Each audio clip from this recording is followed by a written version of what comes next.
पारंपरिक पद्धतीने केलं जाणारे कुक्कुटपालन हां आणि फीडवर केलेलं कुक्कुटपालन, सेम साईजचं पिल्लू हां जर दोन्ही पद्धतीने पाळलं हां तर तुम्हाला जे पारंपरिक पद्धतीने पाळलेलं जे आहे ना हां ते असं एकदम स्लिम हां आणि वजनाने कमी ओके असंच जाणवणार.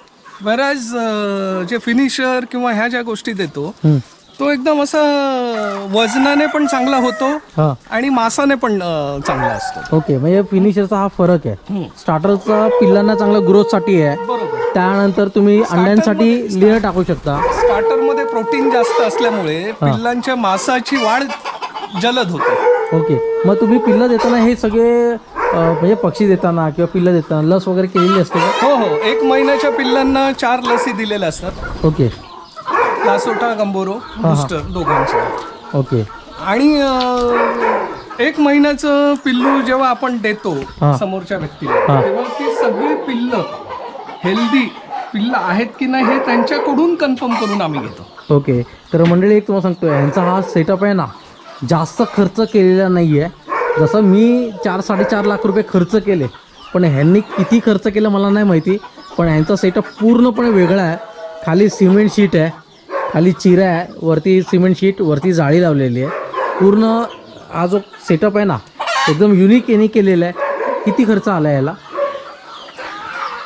आता हे सगळं टप्प्याटप्प्याने केलं होतं, एकदम केलेलं नाहीये. ओके. म्हणजे सुरुवातीच्या काळात जेव्हा मी पायलट बनवलं होता प्रोजेक्ट, हां त्यावेळेला फक्त एकच शेड होती जे आता फक्त रवणीसाठी बनवली आहे, ठेवलेली आहे. तर एका सेक्शन मध्ये मी सगळ्या गोष्टी करत होतो. ओके. आणि मग जशी जशी संख्या वाढत गेली तसे तसे मग परत मोठे 4 सेक्शन केले. वा. त्याच्यामुळे मग आता माझ्याकडे मोठ्या पक्ष्यांसाठी एक सेक्शन आहे, हां पिल्लं आणि कोंबड्यांसाठी एक सेक्शन आहे, रवणीवर बसवण्यासाठी एक सेक्शन आहे, परत 1 महिन्याच्या वरच्या पिल्लांसाठी एक वेगळा सेक्शन आहे. बघा ना यांच्याकडे पक्षी बघा एकदम हेल्दी आहे, मस्त आहे. आता कुठलं सेक्शन बघूया आपण? हा बघा आता कोंबडा. हा बघा, हा कोंबडा बघू शकता बघा. आणि बॉडी लाईन पण एकदम मस्त आहे याची. आता कुठलं सेक्शन बघूया आपण? तर इथून सुरुवात करूया. हे बघा आता आतमध्ये जाऊया आपण. वा, ही माझी दुसरी विजिट आहे. खाली तुम्ही काय टाकलंय? माती टाकलंय? नाही, हा करला, भाताची करला जी असतात. हां करला. हे बघा त्या कोंबड्या बघा, हे बघा या कोंबड्या खुडूक झालेल्या आहेत. हे बघा इथे जेवढं तुम्ही खर्च कमी कराल ना आणि त्यातून चांगलं उत्पन्न निघेल तर ती आहे गावठी कुक्कुटपालन. आणि करता आलं पाहिजे. बरोबर. पैसा आहे म्हणून खर्च करून चालणार नाही. हे बघा या कोंबड्या अंडी घालतात. अंडी घालतात. मग याच्यामध्ये काय आतमध्ये काय टाकलंय का? आतमध्ये आता त्या बसल्यात सगळ्याच. रेती वगैरे टाकली आहे? रेती आहे, रेती टाकली. रेती टाकली आणि त्याच्यामध्ये अंडी घालतात आणि रोज संध्याकाळी ती अंडी उचलली जातात. पण त्याच्यामध्ये ज्या खुडूक झालेल्या कोंबड्या असतात त्या कधी कधी येऊन बसतात त्याच्यामध्ये. मग ते त्यांना उचलून ती अंडी बाजूला करणं गरजेचं असतं, कारण त्याच्यामध्ये मग जीव तयार व्हायला सुरुवात होते. 2 ते 3 दिवसामध्ये राहिलं तर मग जीव तयार होतो. त्याच्यामुळे रोजच्या रोज ती अंडी काढणं गरजेचं असतं. आता इथे फक्त मी जरी 6 डबे ठेवले ना, ठेवलेले असले तरी मला 60 ते 70 अंडी पर डे दिवसाला मिळतात. 10-10 अंडी एका याच्यामध्ये घातली जातात. ओके. बघायला मिळेल का? आता इथे बघा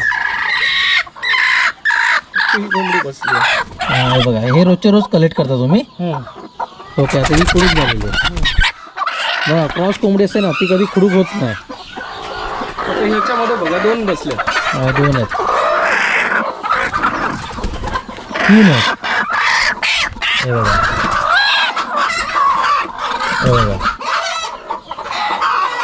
ओके. मग तुमचा रोजचा कलेक्शन किती होतं तुम्ही सांगितलं? 60 ते 70. ओके. मग आता ज्या मंडळींना अंडी वगैरे पाहिजे असेल तर मिळेल का?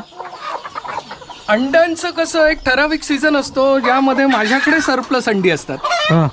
सरप्लस अंडी केव्हा होतात? जेव्हा खुडूक कोंबड्या कमी असतात होणाऱ्या आणि आपल्याकडे अंड्यांचं प्रमाण जास्त असतं. म्हणजे जसं आता मला 70 अंडी मिळत आहेत, पण आता माझ्याकडे फक्त 10च कोंबड्या समजा खुडूक आहेत. तर 60 अंडी जी असतात ना ती जर मी 5 दिवसाची कलेक्ट केली तर ती 300 अंडी होतात. ओके. बरोबर. मग ते 300 अंडी आपण विक्री करतो. ओके. त्यातून एक काहीतरी आपला इन्कम जनरेट होतो. म्हणजे शेवटी ती खराब होणार. टेम्परेचरवर डिपेंड आहे ते. प्रत्येक सीझनमध्ये अंड्यांचं जे म्हणजे खराब व्हायचं प्रमाण हे मे महिन्यामध्ये जास्त असतं. ओके. मग आता ऑक्टोबर महिना म्हटला तर आता अंडी किती दिवस राहू शकते? 7 दिवस, म्हणजे 1 आठवडा तरी राहू शकतो. ओके. पण आता पावसाचा दिवस चालू झालेला आहे, जेमते 10 दिवस. हां, म्हणजे याच्यामध्ये आता दिवसाचं टेम्परेचर काय सगळ्या सारखं नसतं, वर खाली होत राहतं. पण जेव्हा 40 डिग्री सेल्सिअस असतं उन्हाळ्यामध्ये, 40 डिग्री, त्यावेळेला ती अंडी 2 दिवसात त्याचं पाणी होतं. 2 दिवसामध्ये. मग त्या केसमध्ये काय करायचं, असं मडक्यामध्ये वाळू भरून त्याच्यामध्ये ती अंडी ठेवायची. आता जी काही आपल्याला दिवसाला मिळतात ती अंडी त्या मडक्यामध्ये ठेवली की ती अंडी 2 दिवसामध्ये ती रवणीवर ठेवायची. म्हणजे ती जेव्हा कोंबडीच्या बॉडी टेम्परेचर खाली येते त्यावेळेला बाहेरच्या तापमानाचा त्या अंड्यावर काही परिणाम होत नसतो. ओके. कारण ते बॉडी टेम्परेचर त्याला मिळत असतं. जसं इन्क्युबेटरमध्ये ठेवतात तसं. तर आता इन्क्युबेटरचा विषय, तर मी बऱ्याच लोकांना एक प्रश्न विचारला होता की ह्युमिडिटी, आपण इन्क्युबेटरमध्ये ह्युमिडिटीसाठी पाणी ठेवतो का, तर त्या वातावरणामध्ये आर्द्रता निर्माण व्हावी म्हणून आपण पाणी ठेवतो.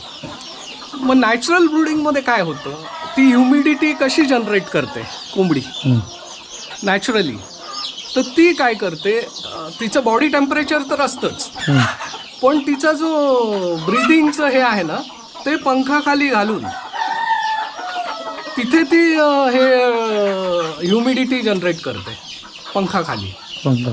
आणि प्लस बाहेर जेव्हा आपण पाणी ठेवलेलं असतं त्यांच्यासाठी, कोंबडीसाठी, तर ते पाणी चोचीमध्ये घेऊन ती त्या ह्याच्यावर अंड्यांवर स्प्रे करते ह्युमिडिटी डेव्हलप करण्यासाठी. ती टर्न करते तेव्हा. हां, म्हणजे बाहेर पाणी प्यायल्यानंतर आहे ना ते त्याच्यावर अंड्यांच्या इथे. अदरवाईज देर इज नो वे. म्हणजे ह्युमिडिटी आपण मशीनमध्ये जी करतो ती पाणी ठेवलेलं असतं, ती आर्टिफिशियल आहे. पण हे नॅचरली कोंबडी आपलं, म्हणजे आपल्या समजा डोळ्याला ऊब द्यायची असेल तर आपण काय करतो, रुमाल घेतो, त्याला हे करतो, श्वासाने ऊब देतो, तर त्याने तिथे ह्युमिडिटी जनरेट होते. तसंच ते श्वास आहे ना ते पंखाखाली जेव्हा हे घालतात त्यांचं नाक, तर तेव्हा तिथे ती जनरेट होत असते. ही गोष्ट बऱ्याच लोकांना माहीत सुद्धा नाही. हे जेव्हा हे कधी समजतं, ज्यावेळी आपण त्याच्यामध्ये उतरतो, बरोबर, त्यावेळी आपल्याला समजतं. म्हणजे हे जे कंपॅरिझन आहे ना इन्क्युबेटरचं आणि आपली प्युअर गावठी कोंबडी नॅचरल ब्रूडिंग, हे जेव्हा कंपॅरिझन करताना मला जेव्हा हे आलं की ठीक आहे, टेम्परेचर, तिचं बॉडी टेम्परेचर जे असतं ते आपण तिथे सेट करतो, बरोबर. ह्युमिडिटी मशीनमध्ये सेट केली जाते, पण ॲक्च्युअली जी ब्रूडिंग केलेली कोंबडी आहे, ब्रूडिंगसाठी बसलेली, तर ती कोंबडी कसं करते ते हे केल्यानंतर लक्षात आलं की ती मान खाली घालते आणि त्या आपल्या श्वासाने ना त्याच्यामध्ये हे करायचं, आर्द्रता निर्माण करायचा प्रयत्न करते, कारण बॉडी टेम्परेचर तिचं जास्त असतं, बरोबर. आणि मग ते हे होतं, हॅचिंगसाठी मदत होते. प्लस पिल्लू जेव्हा बाहेर निघतं तेव्हा ते त्याच्यामध्ये पण ह्युमिडिटी असते, ओलं असतं, कधी बघितलं ना तर ओलं असतं. मग त्याने तो त्यांचा जो एरिया आहे ना तो ह्युमिड होऊन जातो. एक जरी पिल्लू निघालं तरी तो एरिया ह्युमिड होतो आणि मग ती जी ह्युमिडिटी आहे त्याचा उपयोग इतर पिल्लांसाठी होतो. जेव्हा हॅच करतात म्हणजे पिल्लू चोच मारतं, म्हणजे काय होतं की सॉफ्ट होतं, तो भाग कवच जे असतं ते सॉफ्ट होतं आणि ते सॉफ्ट झाल्यामुळे त्यांना ते बाहेर यायला मदत होते. आणि एक्सटर्नली कोंबडी पाण्याचा वापर करून ना ह्युमिडिटी जनरेट करण्याचा प्रयत्न करते. यांचा हा पहिला सेटअप होता इकडचा, आणि हा पण होता का? नाही, हा नंतर बनवला. म्हणजे एक मूळ जो सेटअप होता तो त्या इथे, आणि आता तो बघायला मिळतो आपल्याला की आतमध्ये सगळ्या कोंबड्या रोणीवर बसवलेल्या आहेत. तिथे पण आपण जाऊया. पण एक तुम्हाला सांगतोय, हा व्यवसाय आहे ना हळूहळू चालू करा. 1000, 2000, 3000, 5000 असे पक्षी घेण्यापेक्षा 100 पासून चालू करा, 200 पासून चालू करा.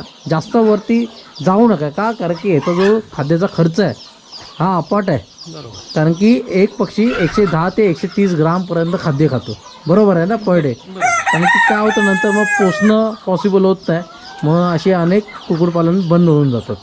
बघा यांचा सेटअप बघू शकता, एकदम काही केलं नाही आहे, सगळं जुगाडू पद्धतीमध्ये केलं आहे. फक्त ड्रिंकिंग म्हणजे ड्रिंकर आणि फीडर याला खर्च केलेला आहे, बाकी सगळं जुगाडमध्ये केलेलं आहे. मस्त नियोजन केलेलं आहे यांनी.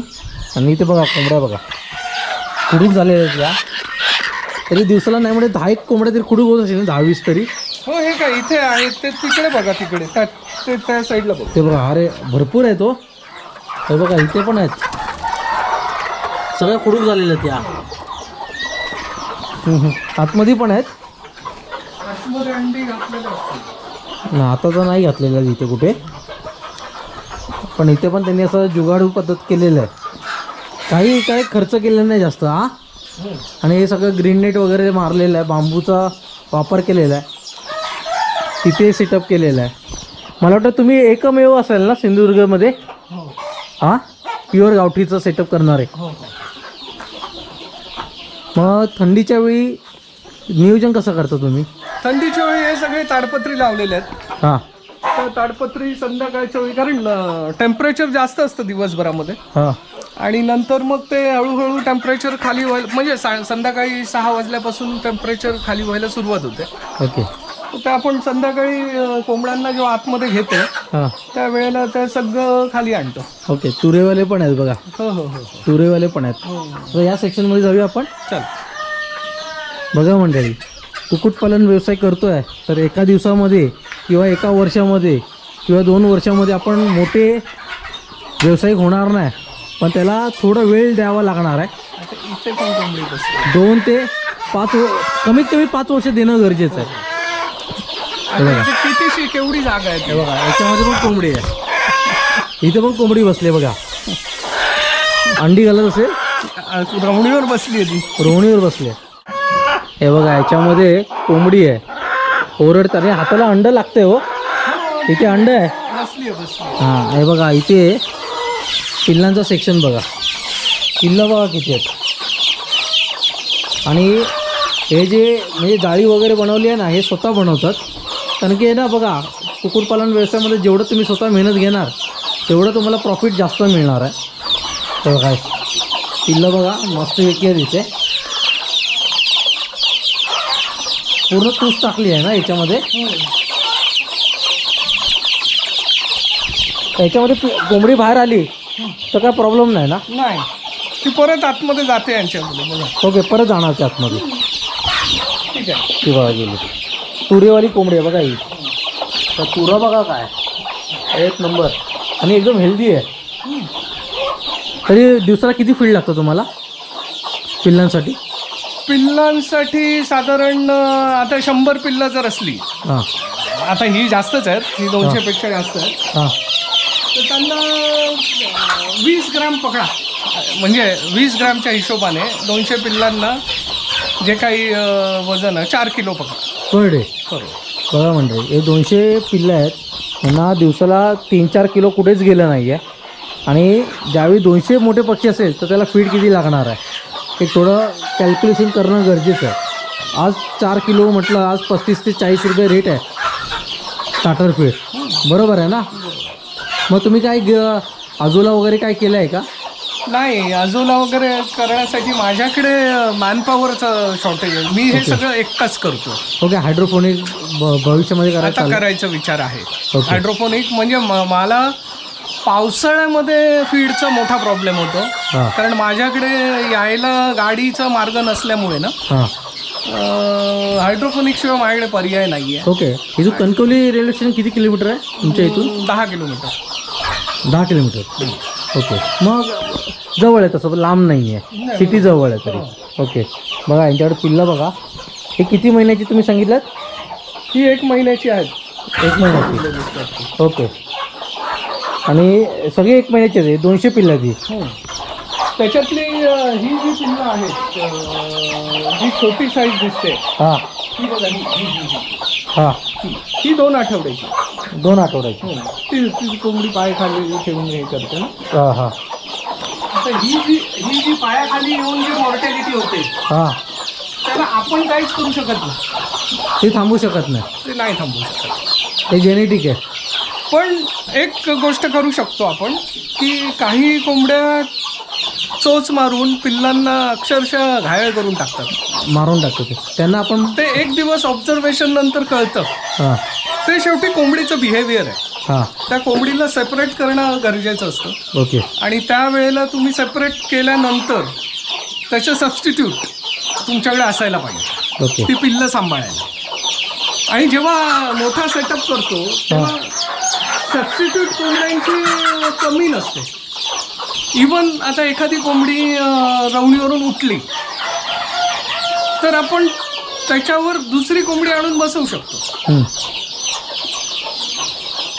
तर त्याच्यामुळे एक फायदा होतो, अंडी फुकट जाते. बरोबर आहे. तर माझ्याकडे पण सेम सेटअप आहे, थोडंसं 19-20चा फरक आहे याच्यामध्ये. त्याच्यामध्ये कुठल्याही असं लाईटीचा जास्त वापर नाही केलेला. नाही नाही. ओके. आता ही जी पिल्लं आहेत हां ही सगळी पिल्लं साधारणपणे 1 महिन्याची झाली की त्यांना हे जे आहे वारा पण सुटला एकदम. हा इथे मोठा गोल बनवून हां लाईट खाली त्यांना थोडे दिवस ठेवायचे लाईटवर. आणि मग तोपर्यंत कस्टमर येतात आणि मग ते त्यांना डिलिव्हर करतात. ओके. मग आता हे तुम्ही बनवलं आहे काय घेऊन आलाय मार्केटमधून? हे रेडीमेड आणलं होतं. रेडीमेड आणलं ब्रोडी. कलेक्शन भरपूर आहे यांच्याकडे, साईज पण चांगली आहे, मोठी आहे. ज्यांना पिल्लं पाहिजे असेल ना तर स्क्रीनवर यांचा नंबर देतो. कणकवलीमध्ये यांचं गाव आहे, कनेडी गाव, सांगवी आहे ना. तर तुम्ही यांना कॉन्टॅक्ट करू शकता. आणि कोणाला घरपोच पाहिजे असेल हे पिल्लं वगैरे तर मिळेल का? कणकवली स्टेशन किंवा कणकवली स्टँडपर्यंत मिळेल. मिळते. हो हो. ओके. मग ज्यांना पाहिजे असेल तर इथून घेतलं तरी चालेल. हो हो. ओके. यांना सेटअप पण बघायला मिळेल. बरोबर बरोबर. आता आपण सेक्शन बघूया आतमधला, जे रोवणीवर बसवतात ना, इथं पण आहेत पिल्लं. इथे पण पिल्लं कशी हो? हे आता जेवढ्या बसलेल्या होत्या रवणीवरच्या हां त्यांना तिथे ठेवायला जागा नव्हती. हां मग मी त्या सगळ्या कोंबड्या एकत्र केल्या. हां ही पिल्लं पण सगळी आता तुम्ही बघू शकाल, हा. सगळीकडे पिल्लं दिसतात. हां. कलेक्शन भरपूर आहे तुमच्याकडे हो. तरी आता आतमध्ये हे किती आहे ते? आतमध्ये पण तेवढेच असणार, जवळजवळ 125 ते 150च्या दरम्यान असणार. 200 असतील. हो हो हो. मग एकमेकांना मारत नाही का? नाही नाही नाही. आता हे समोर दिसतंय. ओके. मग याच्यामध्ये मोर्टॅलिटीचं प्रमाण कसं आहे? नाही म्हणजे 1 ते 2 हार्डली. 1-2 असं. ते पण ते कसं वीक जे असतात, हां पिल्लं जी वीक असतात हां. ती 1-2% मॉर्टॅलिटी होऊ शकते. ओके. तर बघा यांचा हा सेक्शन बघा, त्या कोंबड्या रोवणीवर बसतात ना त्यांचा हा सेक्शन आहे. बघा इथे एक कोंबडी बसली आहे, या इथे एक कोंबडी बसली आहे. आणि म्हणजे तसं जर बघितलं तर 85% आपल्याला रिझल्ट मिळतो हो नॅचरल ब्रीडिंगमध्ये. नॅचरल ब्रीडिंगमध्ये. मस्त रोवणीवर बसली आहे. वरती करायला किती अंडी ठेवले त्याला? बघायला लागतील आता.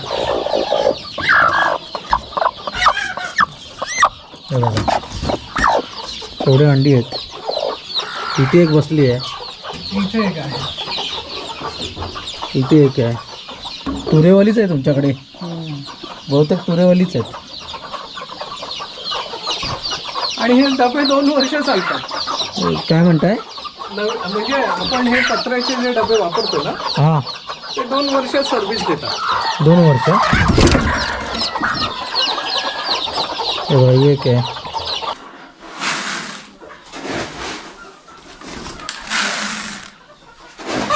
तरी मोठ्यांना दिवसाला किती किलो द्यावं लागतं? आता इथे मला साधारणपणे 3 दिवसाला एक बॅग लागते 50 किलोची. 3 दिवसाला 2 टाइम. 2 टाईम. ओके. मग आता हा जो रूम आहे ना हा किती बाय कितीचा आहे? हा साधारण 200 स्क्वेअर फूट आहे. 200 स्क्वेअर फूट. 200 स्क्वेअर फीट आहे. 10 फूट बाय 20 फूट. 10 बाय 20 आहे. ओके, फक्त खाद्यासाठी ठेवलेलं आहे. हो, खाद्य आणि हे भाताची हे. ओके, करला वगैरे ठेवलेलं आहे. मग इथे खाद्य ठेवायचं कारण का, म्हणजे असं वेगळं? पावसाळ्यामध्ये एकतर ह्युमिडिटीमुळे खराब होतं हां खाद्य. हां त्यांची जी शेल्फ लाईफ असते हां. ती कमी होते. ओके. आणि दुसरा पर्यायच नसतो पावसाळ्यामध्ये. पूर्णपणे फीडवर डिपेंड राहावं लागतं. आणि हे जे हिरवा चारा आहे ते 50% जरी खाल्लं त्यांनी तर 50% खाद्य आपल्याला लागतं. बरोबर. तर ते स्टोअर करण्यामागे हेच कारण आहे की पावसाळ्यामध्ये त्याचं व्यवस्थापन व्यवस्थित व्हावं. ओके, मग किती बॅग आणता तुम्ही त्यावेळी? त्यावेळेला साधारण 40 बॅग आणतो मी. 40 बॅग म्हणजे 1 टनाच्या वर? हो, 2 टन झाले. 2 टन एवढे तुम्ही बॅगा आणता इथे? ते मे महिन्यामध्ये मला आणावंच लागतं. म्हणजे पूर्ण पावसाळ्यातलं नियोजन करावं लागतं. मे म्हणजे महिन्यामध्ये. रस्ता चांगला नसल्यामुळे. तर बघा, ह्या गोष्टी अडचणी येतात. हे पहिलं पूर्व नियोजन करणं गरजेचं आहे. बरोबर. म्हणून कुक्कुटपालन, शेळीपालन ह्या गोष्टी का महत्त्वाच्या असतात ना. ते वाटतं सोपं, पण सोपं नाही आहे. याला लागणारी मेहनत, खर्च, वेळ, कारण की तो वेळ देऊन पुन्हा आपल्याला खाद्याचं नियोजन करायचं असतं. आता यांना दिवसाला एवढं खाद्य लागतं आहे, म्हणजे 3 दिवसामध्ये यांची बॅग संपते. आणि बारामतीचा रिझल्ट कसा आहे? बारामतीचा रिझल्ट चांगला आहे. चांगला आहे ना. हा फिनिशर आहे. बंद करा ते. त्यांना आतमध्ये जातील, आतमध्ये जातील नाही तर. आता इथून आहे ना तिथपर्यंत.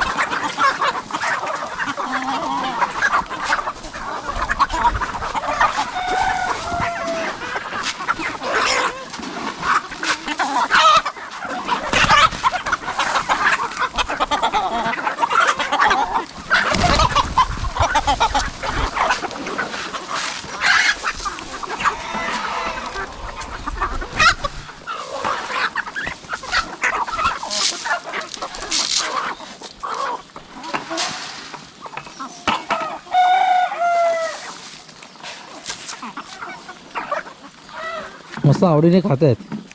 मी आतापर्यंत फिनिशर कधीच टाकलं नाही आहे. लेअर फीडपर्यंत टाकलं आहे, स्टार्टर आणि लेअर.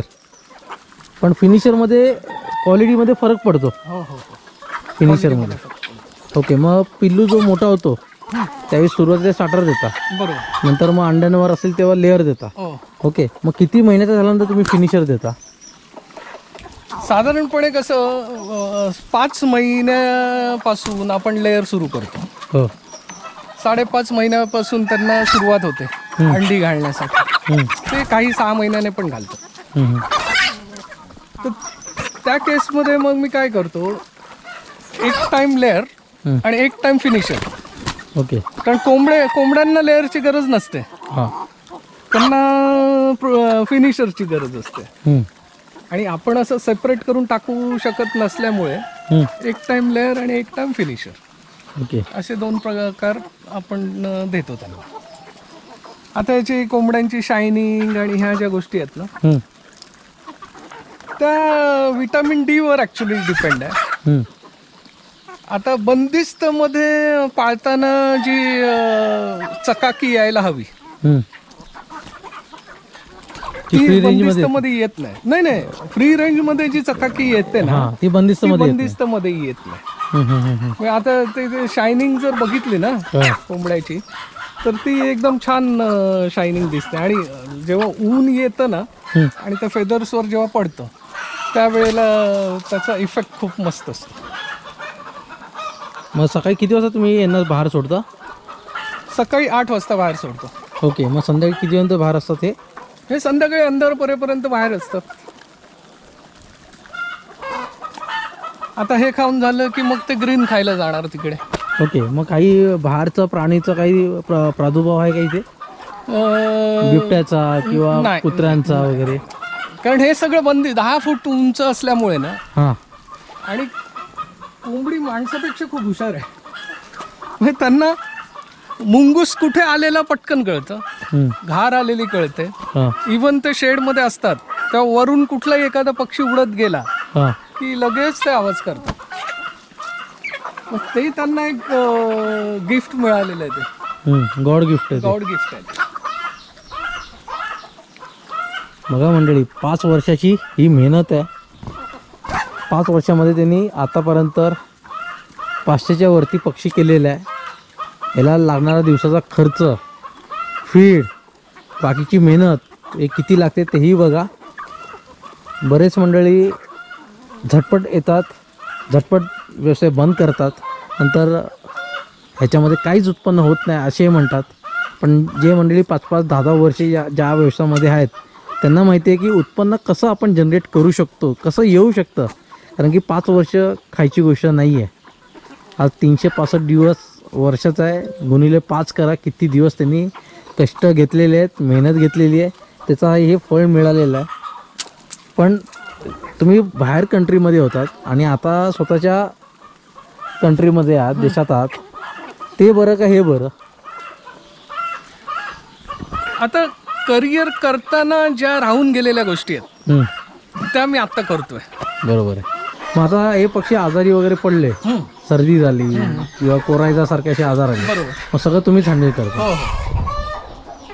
बघा, हे स्वतःला म्हणजे स्वतः डॉक्टर बनणं गरजेचं आहे. हो, कारण की आज बाहेरून डॉक्टर मागायचं म्हणतं त्याचा खर्च भरपूर आहे.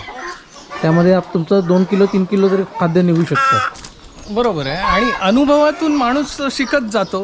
औषधोपचार पण कळतात आणि कोणत्या सीझनला कोणता आजार येतो हे पण अनुभवानेच कळतं. तर आता आपल्याकडे कुठले आजार येतात? इथे बेसिकली CRD आणि कोरायचा, ओके, बस. म्हणजे फाऊल पॉक्स पण नाही आहे किंवा इतर जे काही आजार आहेत ते कुठलेच नाही आहेत. इथे फक्त CRD आणि कोरायचाच आहे. आणि ते दोघांची ट्रीटमेंट, आता कोरायचा तर मे महिन्यापासून सुरू होतो, CRD जूनपासून सुरू होतो सर्दी व्हायला कोंबड्यांना.